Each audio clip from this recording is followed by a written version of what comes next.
Some of this came from the previous version, allowing you to interact with this. So again, this is a heavy mesh model. This is kind of just a little fitment gauge.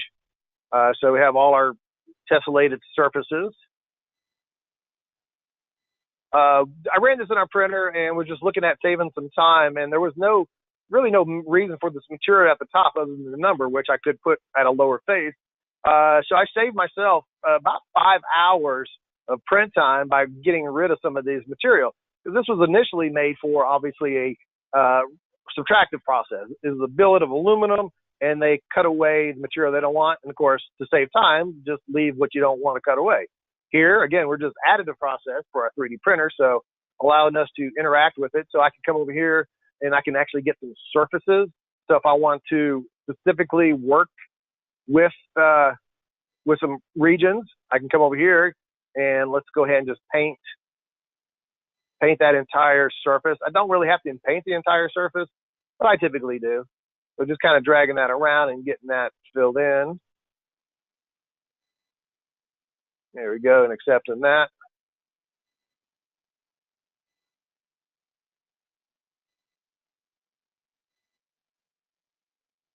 So if I wanted to, I could go through and get the counterboard, countersink, and the whole 9 yards.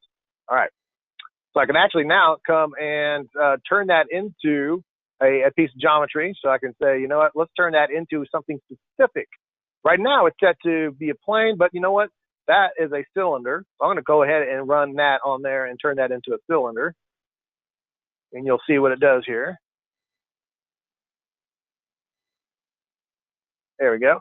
So it actually creates a surface as a cylinder. That is a surface. So that is a linkable geometry. So if I want to start sketching, technically I could actually link to that and just start using key points. So I could find center points. If I want to say, you know what, I want to kind of avoid that. So I'm going to find the center point of that and click and drag that out and throw a dimension on here so I can define how big that is. Make that.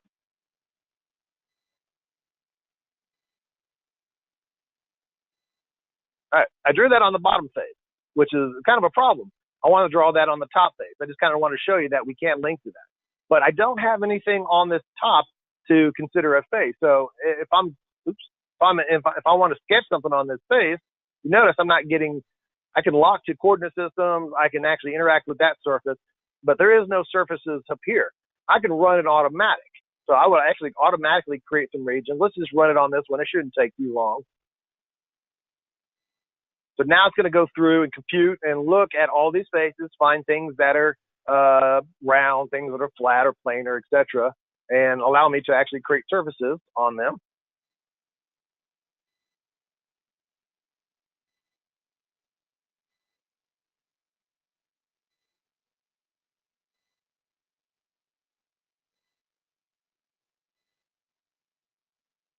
And happening very quickly, or I'm going to cancel that and just do a single face. Oh, there it goes. Okay, it did it.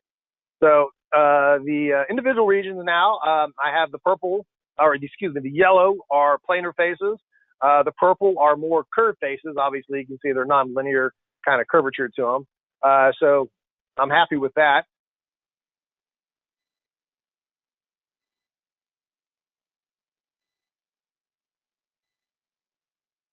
And accept it.